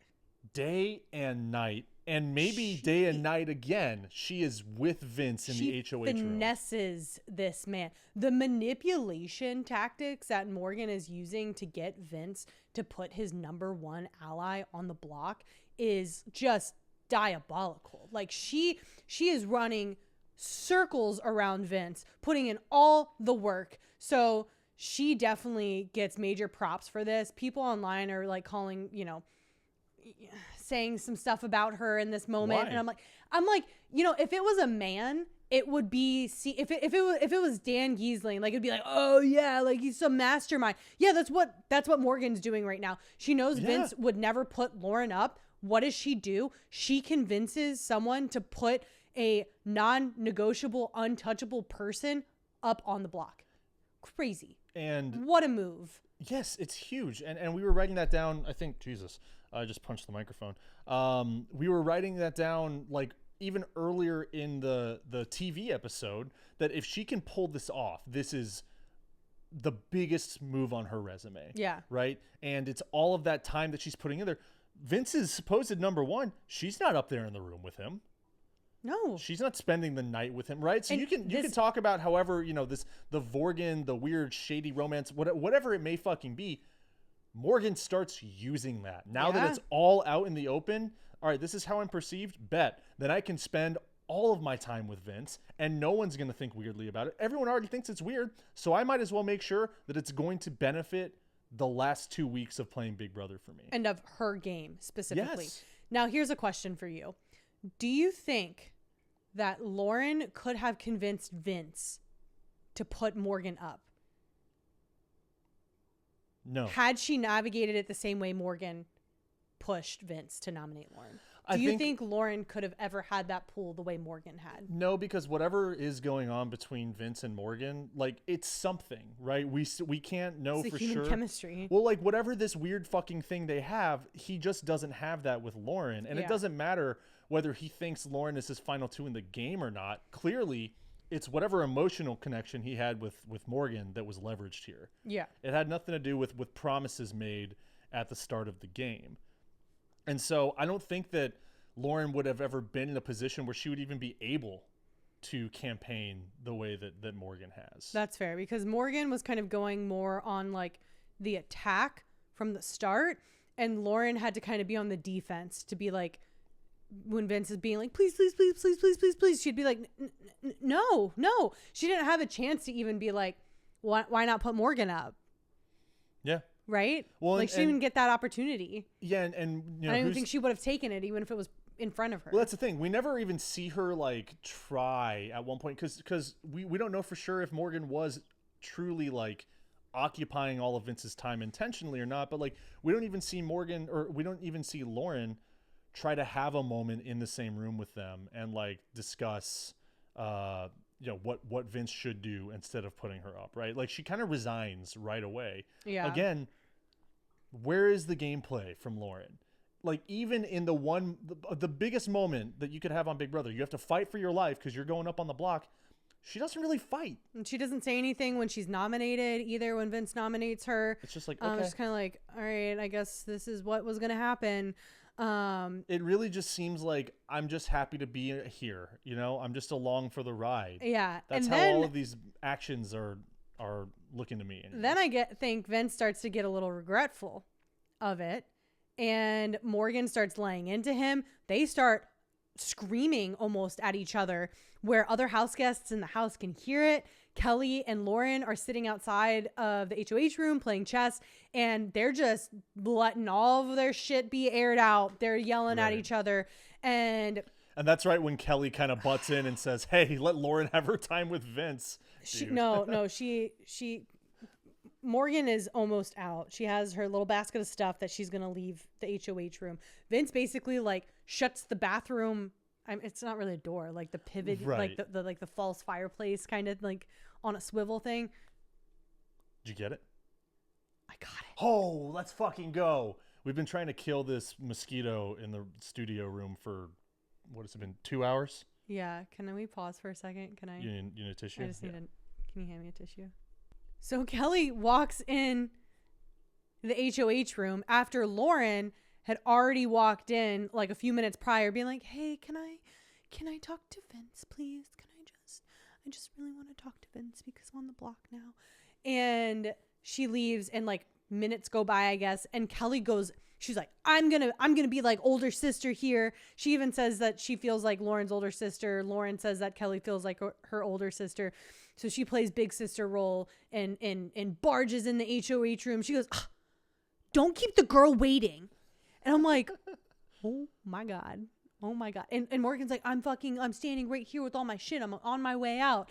And it was just like, if Kelley would have just sat there, like, she's the shit stir. That's what people are talking about. She's pushing people, the pushing people's buttons. Self-identified shit stirrer, right? She finally confesses in her interview with Julie that she likes to get on people's nerves. Yeah, she's irritating. That's fine. Honestly, at least she copped to wanting to be irritating, so it's like she's less of an alien, because at least it's all intentional. Yeah, but Lauren goes on the block. It is her first, what? I want to point out before that happens, we have another 30 minutes before the veto, and they call Keanu in to let him know, like, Morgan's not using the veto on you, she's going to use it on Ava.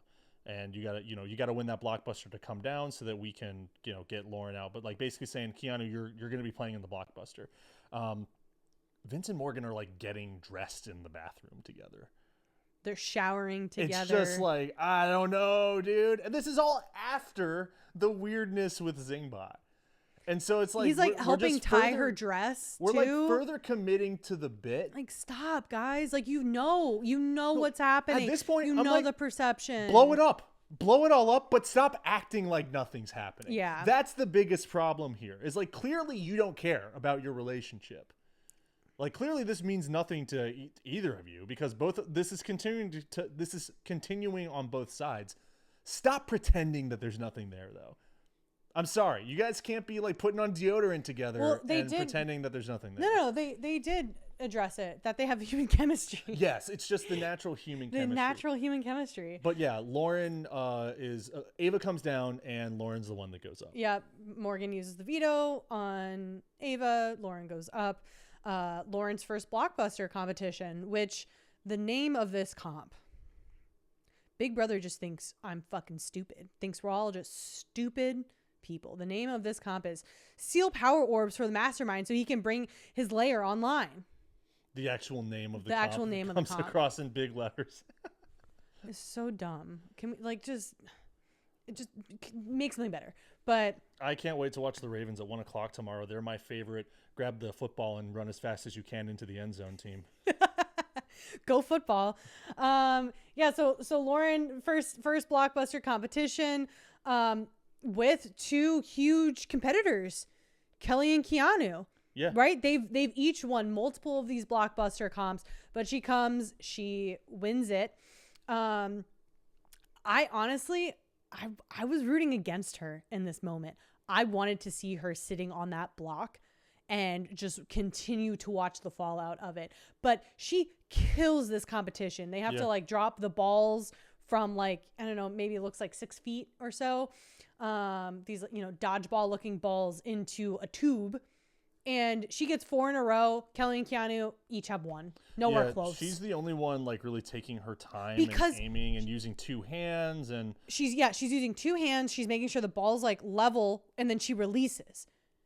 Keanu and Kelley are like one-handing it, and they're like dropping the ball from like a 60-degree angle. I'm like, it's not going to go in every time. It's not going to go in. It's like reverse skill crane. It was painful to watch the two of them. Yeah, really bad show from the two biggest competitors of the season. Lauren guarantees her safety. She comes down, and then the vote is Kelley and Keanu. You seem to think for a second that there was a chance that Keanu could go, which was interesting. Yeah. But I knew that Lauren was the target, and if they couldn't get the target, then they needed to strip her of her allies. So Kelley is the one that we say farewell to. We have a 2-2 eviction. Yes. And it was funny because it was how the house guests were actually laid out in the living room. So on one side, you had Ava and Lauren sitting together. And on the other side of the couch, you had Morgan and Ashley sitting together. Ava and Lauren vote to evict Keanu. Ava, not a shock. Lauren also kind of not a shock there because she wants to keep Kelley. So like those two votes make sense. Morgan and Ashley voting to evict Kelley also makes sense, right? They're in the Judges Alliance together. They're hopefully going to vote in the same way. So that leaves, for the first time this season, the tie going to the standing HOH, which I loved because this means Vince has to spread his ass in front of the whole house again and show where his cards lay. A lot of Vince's ass in this episode. A lot of Vince ass. And I was like, eat shit, Vince. Eat fucking shit. Stand up in front of someone and tell them that their Big Brother dream is coming to an end. Yeah. You are obviously it took 2 other votes to like get Kelley out, but he basically had to look at Kelley and be like, I don't want a final 2 with you. Your Get out of here. day one final 2 that you forgot about. Out of the house by Kelley. He's going to retreat into a cave when he watches this season back. He fucking should. And then on her way out, Kelley blows up Vince's spot. So she said, beautiful. She's like, hey, house guests. Hey, everyone. By the way, Vince and I had a final 2. We also had a final 3 with Adrian. And the 3 of us also had a final 3 with Riley. So he's really going around everywhere. And then Kelley proceeds to then have the best post-exit interview with Julie Chen. She crushes it. She crushes it. She has the audience just eating out of her hand. Everyone's laughing at her. Julie Chen, for the first time this whole season, looks like she's having fucking fun interviewing someone. Yeah. Like I don't think Julie knew what was going to come out of Kelley's mouth next. So she was just kind of eating it up. So I want to do a little activity together. Okay. You're going to play the role of Julie Chen Moonves. Oh, all right. And I will play the part of the evictees this week. Oh, fun. I've been working on a little bit of some impressions here, okay? The 2 who were evicted this exact week. Yes, okay. We're talking Lauren and Kelley. All right. Kelley, you made a final 2 with Vince on day 1. Yeah. When would you say that he stopped acting as your ally in the Big Brother house? Probably on the Adrian vote. Kelley, you made it through several final 2s in the house. Who would you say was your closest ally playing this game? I would probably say Lauren, because she was just like my little sister. I can't look at you while I ask the question.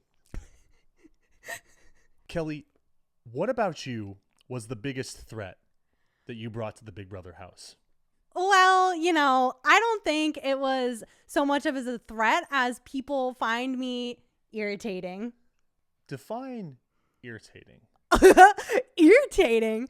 That's probably just, how I act. And I just, I stir the pot around. So, I'm being a little irritating. So, I'm going to go into the jury house with Rachel and Will, and I'm just going to be so irritating. Kelley, you made it to final 7 in Big Brother. What's next for you after this?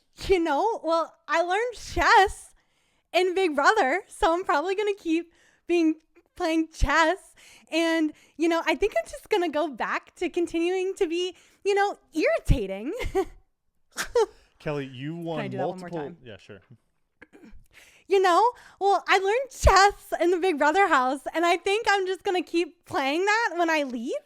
And, I'm just going to go back to be irritating. Kelley, you won multiple BB blockbusters on live sure TV did, this season. Miss Julie. What would you attribute that success to? I think I really harnessed my irritation, and I was able to be irritating to the Big Brother comp. So they thought I was irritating. So I just, that's why I won, because I was just so irritating all the time. How do you feel about what's going on between Vince and Morgan? I just think it's a little strange, and that's coming from someone who's also a little strange. And, I just found that people were naturally gravitating towards me. So I don't get why Vince wasn't gravitating towards me in that way. But it was kind of surprising because at the same point, I am irritating. Kelley was waiting for this. It's like she's been waiting for the interview her whole time. And maybe that's what it is, right? That's the final moment for her to sell herself to go on Survivor. Maybe. But she really crushed it. She was funny. She was hilarious. Again, like now I want unhinged Kelley in an interview where she's not on live TV, where she can say whatever she wants. I think it's going to be the most interesting out of all of them. Yeah, I will watch unlimited Kelley content moving forward. It was hilarious. And yeah, I loved it. And we got swept right into double eviction night. Yeah. And I want to ask, do the house guests see this coming? They have to. Right. It's basic math. Like, they are looking at, they know how long they're going to stay in the house. They know when finale night is. And they're looking around being like, well, we can't have 5 of us in the finale.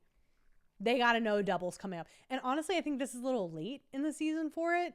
I feel like usually it would happen a little sooner. Also, at this point in the season, we definitely should have been getting some jury house footage. Usually, every week we go to the jury house. Right. Yeah. We didn't get Rachel or Will. It's because it all happened pretty fast. They, I guess, didn't have time for it. I don't know. But you usually see everyone coming into the jury house after their eviction. And there's a decent portion of the back half of the season revolving around people going into the jury house and the reaction of those former house guests reacting to whoever's new in the jury. Yeah. So we're not really getting any of that. I think we will in the upcoming week. But we have Morgan winning HOH. It's Morgan's week, man. Morgan's freaking week. Against all odds, against everything Zingbot had to say to her. Zingbot? Zingbot. Little Zingbot. spooky. Little spooky. You got It's Halloween. You got Halloween on your mind? Yeah. So with this, we also get the 3 nominees and the blockbuster comp eliminated. So we only have 2 nominees now. Morgan puts up Keanu and Lauren. And let me tell you why that's important. Because Keanu and Lauren were just sitting on the block after Vince's HOH. Yeah. Or during Vince's HOH. 30 minutes ago. Listen, double eviction night is chaotic. You do or don't know, or maybe it will happen. It's all this hypothetical, right? You have to make decisions very fast. You have to vote out people very fast. Right. And yeah. Julie explains it. I think that she puts it better than anyone when she announces it on the broadcast every season. She says, when the players have to play a week's worth of Big Brother in an hour's time. Yeah, that's exactly what happens. And I think ultimately, even though Vince wasn't the one who put her up for the second time and wasn't the one to vote to evict Lauren, he was the cause of Lauren going home. Sure. Because I think whoever would have won HOH next that wasn't Keanu and wasn't Lauren, they'd be putting both of them up. Yeah. Most likely. Because that's the easy thing. They were just on the block. Guess what? You can't be mad at me for putting you up because Vince also put you up. So they don't really have anywhere to go. Yeah. So Morgan defaults put Keanu and Lauren on the block. There's no way for him to sell that he did not send Lauren home. No, which he's going to try. He's going to fucking try. If he gets that far. He's going to try and say that wasn't his fault. Yeah, but especially on the coattails of Vince's HOH, the double eviction happening specifically in that order, I think really set Lauren up to fail. Yeah. Right? She hasn't been on the block the whole season. Now she's on the block twice in an hour, basically. So we have the veto that we go right into, and Keanu wins. We got another tiebreaker. Yes. We got 3 tiebreakers in one episode. We get the tiebreaker from Vince's HOH with Kelley. We get Vince having the tie-breaking vote to evict Kelley. And then we have the tiebreaker of the double eviction veto that Keanu wins. And Keanu jumps through the booth. He jumps over the table and superhero moment for him. It's pretty cool. And he writes down his answer so fast, so confidently, so quickly, immediately flips it over, puts it in the pedestal. He has his answer. And it really looks like no matter what Morgan's about to write, he's going to win. And I think so Keanu's was 1800 was his answer. It was how long one of the competitions went in seconds. And Morgan writes down 120. Yeah. I think the girl got her multiplication and addition mixed up a little bit. Just had a couple zeros on there, dude. Yeah. Terrible guess. Yeah. It's worse than Kelley bombing out, honestly. It was bad. It was really upsetting, but it doesn't really matter to her because she's safe this week anyways. She knows Vince is going to be safe. So, maybe she wanted Keanu out. Doesn't matter. He won. Double eviction replacement nominee was Ava. Which, they kind of had the trade-off already. She used the veto on Ava, kept Ava safe that week. And Morgan does come to Ava and say, hey, by the way, where do you want to go up? I'm going to have to put you up most likely one way or the other. You want to, be up on veto to play veto, or do you want to, go up afterwards? And, she goes up as the replacement nominee and by a vote of 3-1. I'm sorry, 2-1, 3 total votes. Keanu and Ashley evict Lauren. I want to ask, well, let's just state the obvious here. The 2-1, the one being Vince. Yeah. Vince votes to keep Lauren. Mm-hmm. Is that a sympathy vote? I don't think so. You really think that he was gaming in that moment, that he was trying to make something happen? I don't think he was hoping that she was going to stay. I think he knew Keanu and Ashley would evict her. He is trying to save his own ass in any sense of the form. So save his jury. So he can say, Lauren, I never voted to evict you. That one vote was from me. Do you think that's the right move? To throw a vote at Lauren like that? No, I mean, I think I think that house knew that he had a soft spot for Lauren. I don't think that's surprising to the house. This whole notion of voting with the house is kind of out the window at this point anyways, because you're just trying to make it to the end and however way you think is best for you to get there. I don't think it was sympathy in the sense that he was like, oh, poor Lauren. I don't, she deserves at least one vote. I was her ally. I want to give her that vote. No, I think he was like, I need to make sure I get Lauren's vote in the end. How do I do that? I can't vote to evict her. Yeah. That's what it was. That's what it was. I guess that's the best that you can do in that situation. Yeah. I mean, it's Vince doing his best, I guess. Can you believe this is the guy who said he'd be bringing his best to the Big Brother house? He's bringing something. I don't know if it's the best.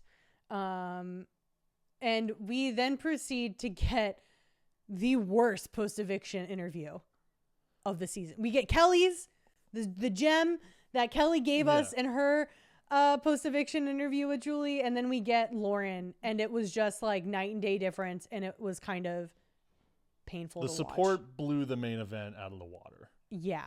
Oh, Lauren, so what would you say was the most impactful moment for your game? I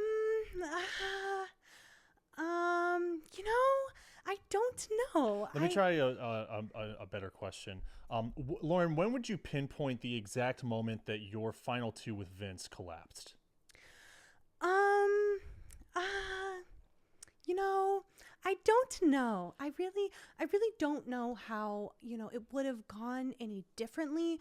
I want to think that I could have trusted Vince, but Miss Julie, I just don't know.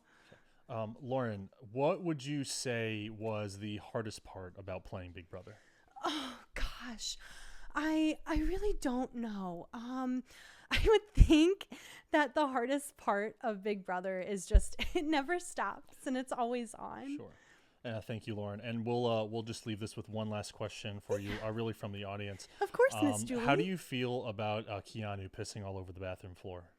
Um, you know, I don't know what Keanu was thinking when he was peeing all over the floor, but he's a really good guy, and I think he has a really good shot at probably, maybe, I'm not sure, winning. But that wraps up our double eviction night. Anything else to add before we jump into quotes of the week? I want to talk briefly. We already said. Well, yeah, sorry. Let me back up. I want to talk about Morgan's game, and I want to talk about Ashley's game. Okay, we can do that. Let's start with Morgan, because it was her HOH that sent Lauren home. Whatever you want to talk about, poopsies. I think if Morgan is sitting on finale night, she wins. Yes. Because she has that move. She has basically spun the game to go her way no matter what, unless she is sent, home before that last review. If she's the third, the third in the final three, right? I think that is the biggest move that someone's made all season, and she's going to be able to use that to cite winning against, I think, anyone else left in the house at this point. She was in a majority alliance, which we didn't really see a ton of this season, or one that was able to form together longer than one vote. She begged for that alliance to stay intact. She manipulated Vince to get what she wanted. She has comp wins on comp wins. So even Keanu, if she's sitting next to Keanu, like, he doesn't have that over her. She has had better reads on the house. She's been able to, manipulate and to really get the outcome that she wanted, which was Lauren out of the house, and by the hand mostly of Vince, her number one. So she was able to do that. Like, I think Morgan, we're looking at her being the winner if she can get there. She might be able to take credit for Jimmy. She had a part in Mickey as well. Yep. Yeah, I completely agree. I think that this is her game if she can survive, one or two, I guess, is it two, technically two more evictions? Mm-hmm. And it's all because of how this past week went. And I think that the Zingbot shit honestly strengthened her game, like, in a weird way. I think it gave her a new look at things, and gave her the confidence to really, like, play that side of her game and her status in the house. Now, let's talk about the other front runner, Ashley. Again, if you told me this after week 1 or 2, I'd be like, Ashley, the front runner of the season? What's happening now? Ashley is working with kind of everyone in the house at this point, probably Ava the least, and Morgan or maybe Keanu the most. And we keep coming back to... And also kind of Vince, because they're in the judges, right? And Vince kept her safe for the week. Right. She should take that into consideration. Because of Morgan, though. Right.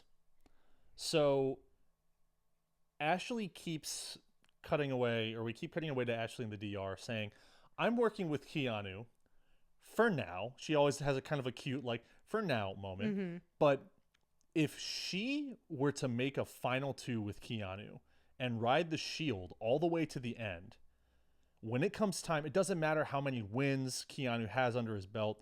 When it comes time to stand up in front of the jury and talk about your game, she's going to talk circles around that guy. She's gonna.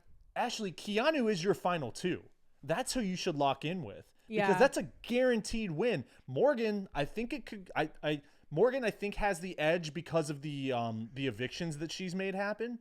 I think that with Vince, it could be a little bit more up in the air between Ashley or Vince, who the jury goes with.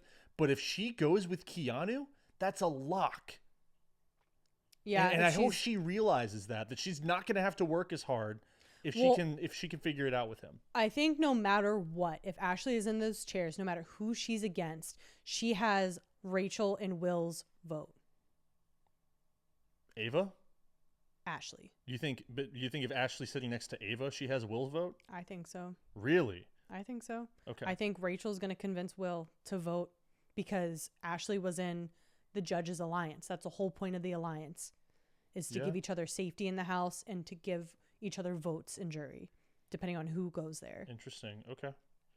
Wow. Kelley, who fucking knows who Kelley's going to vote for? All right. So, like, then who wins, Ashley or Morgan? Because those are the two people who are best slated right now. So if they both are sitting there on finale night, who does it go to? You want to just break it down? Who votes for Ashley? Rachel, Will. Yep. Who votes for Morgan? Vince. I'd say Vince and Keanu. I think Ava votes for Ashley. And I think Lauren votes for Ashley. Okay, so that's Vince and Keanu vote Morgan. Where does Ava vote? I said Ava votes Ashley. Ava votes Ashley. I think Kelley was the one we were missing. Kelley votes Ashley. I think Kelley votes Ashley. Oh shit! Does that mean Ashley's gonna win? I think Ashley would maybe win in that scenario. Who's the only person who would win over Ashley? Morgan. Or, right, or but as a possibility even. Right, but I think Morgan on paper should win over Ashley. But I think because of Ashley having the ties that she does in jury and the way she's been able to maneuver the game, I think she would have the numbers to win.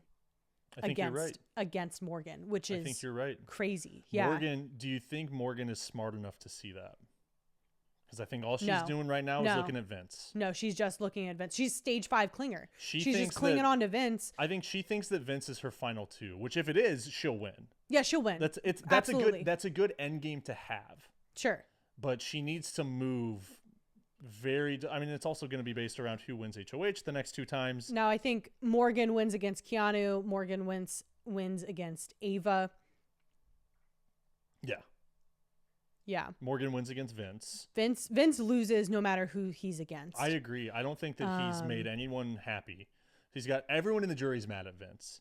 I think Ashley could win against anyone that she sits next to. Morgan on paper should have the win against anyone. Ava is, I think, a toss-up. God, could you imagine if our final 2 is Ava and Vince? Oh, God. That's not a good one. I think Ava wins. I think Ava also wins. Ava wins against Vince. I think it's a toss-up with... I think the toss-ups we have this season are Ava and Keanu. Yeah. Would they win potentially, yes or no, against anyone they sit next to?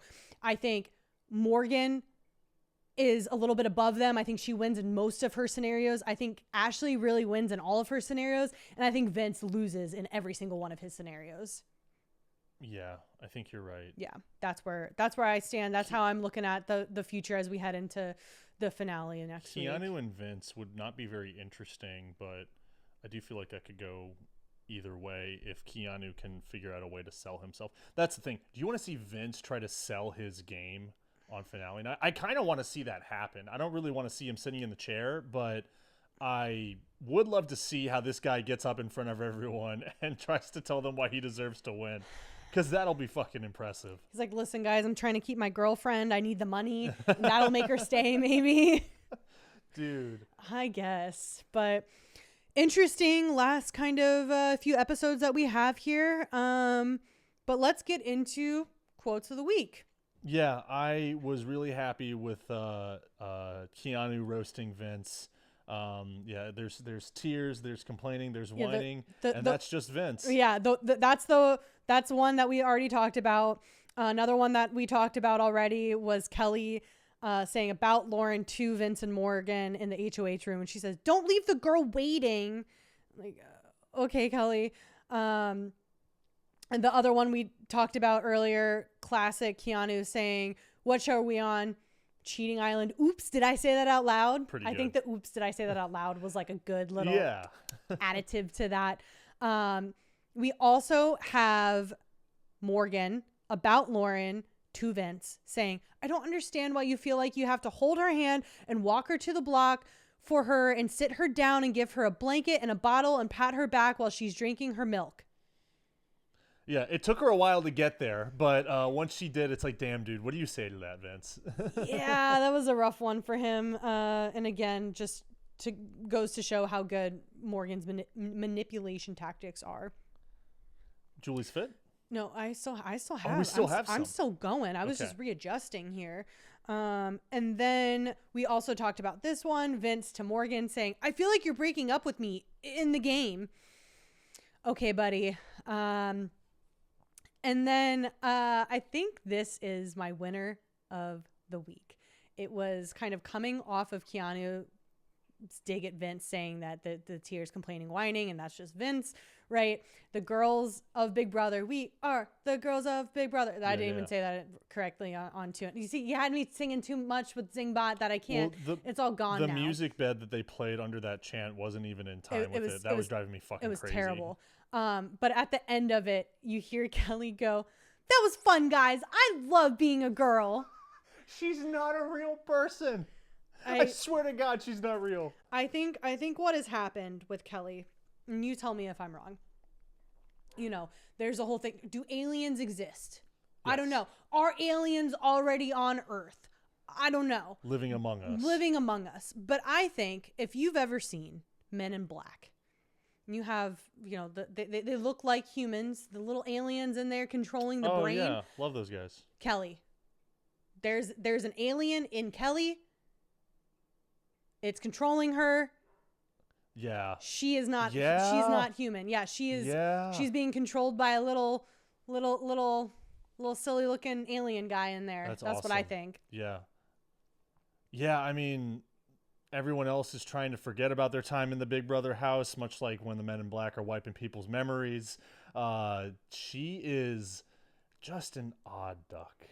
An odd bird. But she's fucking funny, I guess. Entertaining. Like she's entertaining, like in the interview format. I mean, self-proclaimed irritating. I want to see her on TV more. Like I want to see her in another show, whether it's Survivor or somewhere else. I mean, where else would Kelley fit in? Her dad's a little kooky too. He's been on the Instagram and the TikTok. Documenting her. She like running and is he like running her pages and shit? I'm not sure, but he has a lot of commentary on it, and I think Kelley just missed the Amazing Race filming from Big Brother players. I think her dad's running all her shit. What? Her dad's running all her shit. I don't know if he is, but he's like commenting a lot to the public, and just there's missed been the window though. For her Big Brother team up. Yeah, I think they would have made an interesting Amazing Race dad-daughter duo. Well, maybe they'll get their own fucking TV show. Who knows? But describe to me Julie's outfit. So we have a red and white dress. I think I call everything floral when it's just like kind of a nice pattern. You used the word denim last time. Well, this wasn't a denim dress. No, good job. It wasn't. Yeah, that's it. This wasn't denim. Moving on. No, I noticed that for like the back half of the show, she had a strap that was kind of like folded over or like bunched up.